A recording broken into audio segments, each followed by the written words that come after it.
Hello and welcome to More Tea Minister. My name is Ian. For today's video, we're going to return to Nepal and review a pair of white teas. Now, the reason why we are doing these teas as a pair is because I think it's quite fair to compare and contrast them. The reason for that is they have a great deal of similarities. First of all, they're both from spring of 2025. So as of recording this, that's spring of last year. They're obviously both from Nepal. They're both white teas. According to the information on the back, and we'll take a closer look at the packaging for them in a moment, they're both the same plucking standard is used for both. So it's a leaf and bud plucking standard. It's hand-picked in both instances. They're also both from the same region of Nepal, that is the Elam region. Now, the two teas are from different collectives. We have on my left, probably your right, this is from the Kanchajunga or Junga Organic Orthodox Chiya Udhyog. Forgive my mangling of the language. Sakhejeong village, Elam, Nepal. So that's that one. And here we have a tea from the farmers' tea processing industry. That's a lot easier to say. From Malate village, also of Elam, Nepal.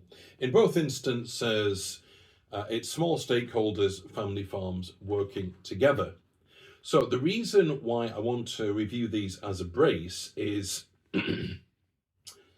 because of these similarities. We're kind of ironing out differences that might be thrown out because of the time of year or radical differences in climate and terroir. I should point out that there are some slightly obvious differences. So, for example, the Kanchajunga or Junga tea is at an altitude of 1,967 meters, whereas the farmers' tea processing industry tea is at an altitude of 1,766 meters. So you're dealing with a couple of hundred meters difference in altitude, this one being higher. Now, whether that makes any particular difference to climate and terroir, I'm not the man to ask, but at the very least, there are some of these subtle distinctions, but a lot of the major distinctions have been ironed out.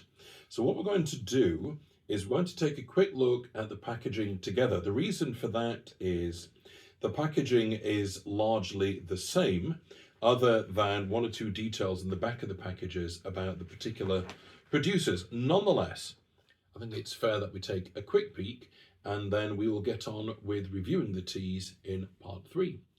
See you in a moment.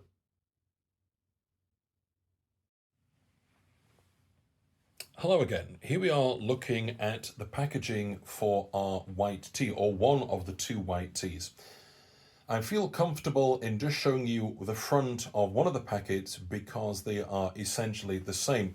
The information we have is that this is, of course, from Discover Nepal Tea, single origin tea from the Himalayas. We've got their very now familiar black packaging. It's spring harvest, white tea, subtle floral, mild astringent. That's some basic flavour profiles. 50 grams, and then we have along this, to an extent, stylized mountain range, the name of two mountains, both of which are beyond my ability to pronounce adequately. So what we'll do is we'll just move on. We've got down here, only good teas come from the Himalayas, small farmers, artisans, rare teas. Now the one that, and just, excuse me while I turn this over, the one that we are looking at here, we'll discuss in a mo, but we'll just take a look at the more generalized aspect of the packaging once again. It's spring white tea. And just in case it's a little hard to read, it's the plucking standard is hand-picked leaf and bud. It's first flush tea, so there's information then about when first flush tea is harvested between late March, April and early May. And first flush tea from Elam, both of these teas are from Elam, is that there is an aromatic clarity and silken texture. There's references there to the kind of colour we expect from the tea and some more details about the flavour profile. For the tea that we're looking at right here, it's 1 teaspoon per cup, see if we can make it easy for you to see, at 80 degrees centigrade for 2 to 3 minutes. That's fairly standard for a white tea. And just to help again, the harvest was April of 2025, in other words, last year. And the best before is 2 years and a month beyond that. And then further down here, Nepal tea, discover Nepal tea's website, some other contact details. And then we have the origin information at the bottom. We've got latitude and longitude and elevation. I do appreciate all these extra details. And the producer, maybe if I zoom this, you might be able to, if you happen to know, you're in the know, you might be able to produce this better without me painfully mangling it. But this is from Kanchajunga Organic Orthodox Chiya Udhyog. Location is Kanchajunga village, Elam, Nepal. Small stakeholders, family farms. So what we're going to do is pause, reset the focus, and then we'll look just at the distinctions with our next tea. In fact, let's not do that because everything else is the same. Let's keep that focus where it is, and we can just look at the distinctive information at the bottom. So obviously a different latitude and longitude, a different elevation, which we discussed in the first part of our video, and the producer is Farmers Tea Processing Industry, which is Malate Village, Elam in Nepal. And once again, small stakeholders, family farms for the production level. So that information, I think, covers the packaging. So we're going to take a look at the tea inside, and then we will review it. See you in a mo. So here we are taking a look at the tea inside the packaging. This is the tea from Farmers Tea Processing Industry, Malate Village in Elam. This is their spring white tea for 2025. The tea, I would argue, is fairly uniform in size. I'm just going to move it around a little. The colour variation, there are some paler pieces like this, almost white, but certainly a paler green, some larger fragments. The colour scheme is pretty dark otherwise. It varies from some very dark green and some highly oxidized pieces through to, I suppose we would say, almost a grassy green colour. The smell of the leaves themselves, I'm just going to take a sniff from the bag to remind myself. It reminds me of the herbal quality of a first flush Darjeeling, the dry leaf of one that is, coupled with something very sweet and coupled with a slight fruitiness, but definitely that kind of strong, dry herbal quality that I associate with first flush Darjeelings is there. Now, I'm going to rotate this Lazy Susan. I'm going to take a look at the other leaves. And these leaves are from the other collective we're looking at today, which is the Kanchajunga Organic Orthodox Chiya Udhyog. And I'm sure I have mangled that beyond all expectations. I would say the real distinction here is that the leaves are, I would say, fatter. I would say the leaves are fatter, and there are some more prominent, paler pieces. However, the colour scheme is much the same. It's a darker kind of colour palette, but I would say the leaves have definitely got perhaps more proportion that is darker. The smell of these leaves is much less of that herbal quality, much more grassy with a sort of softness, a fruity softness. That's something I would definitely associate with white tea. So let's move on to reviewing these two teas. Back in a mo. Hello and welcome to part 3 of our video where we are going to review our two teas. Just to point out, as you can see, I have them both here. They've been brewed Western style, or perhaps I should say Nepalese style to be more precise. On my left, I have the tea from Farmers Tea Processing Industry, and on my right, I have the tea from the Kanchajunga Organic Orthodox Chiya Udhyog. Forgive me the mispronunciation. So what we're going to do is, first of all, the parameters are the same in both instances. The temperature is 80 degrees. I've kept the steeping time to 3 minutes. That's the maximum end of the recommended for both teas, and the temperatures are the same, both recommended. The amount of leaf, I have gone for a standard 1 gram per 100 mils. So in both cases, 500 mils of tea using 5 grams of leaf. That may or may not quite conform to the recommendations for the teas, but they both have identical recommendations. So if there's a deviation, at least they're both deviating to the same extent. So let's take a smell of our farmer's tea example.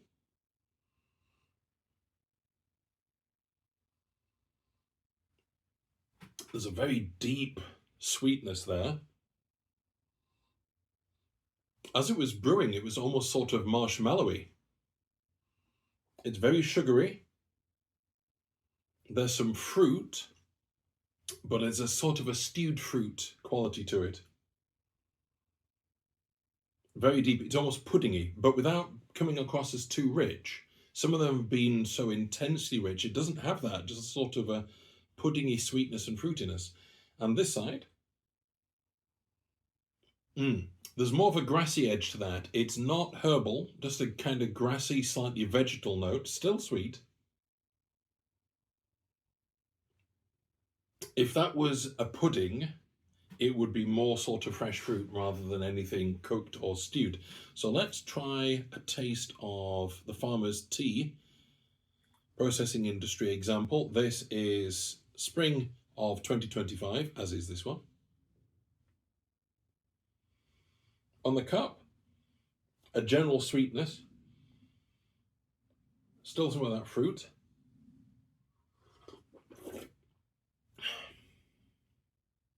There's a little more grass or freshness on the cup.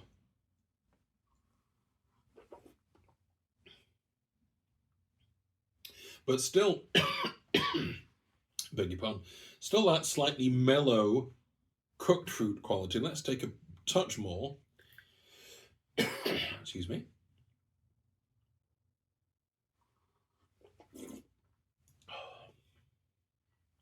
Yeah, definitely still that mellow cooked fruit quality to it.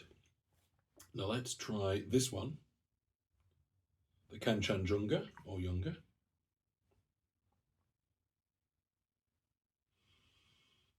On the cup, the same kind of grassy quality. Let's go back to the cup for that. Yeah, much more of a slightly grassy quality. Still sweet, it's not astringent or anything like that, at least on the nose.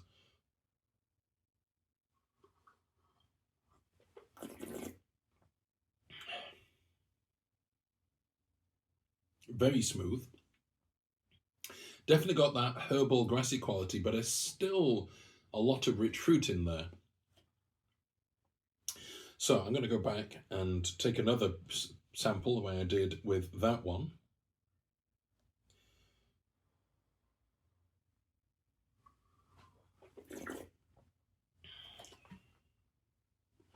So both very, very enjoyable, both very smooth, both with a sort of rich quality to the taste, maybe intensity is the better word, without feeling sort of heavy.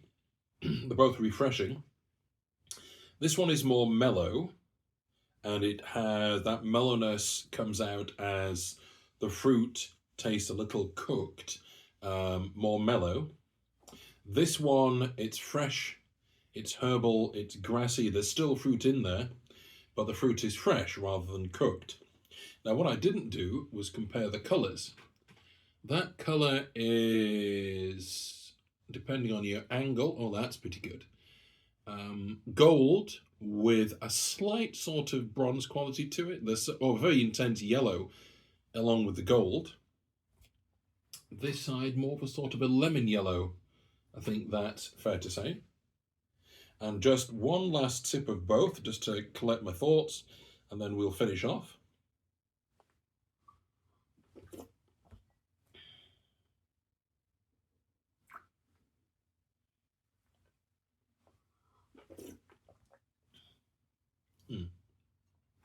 So they're both very, very satisfying.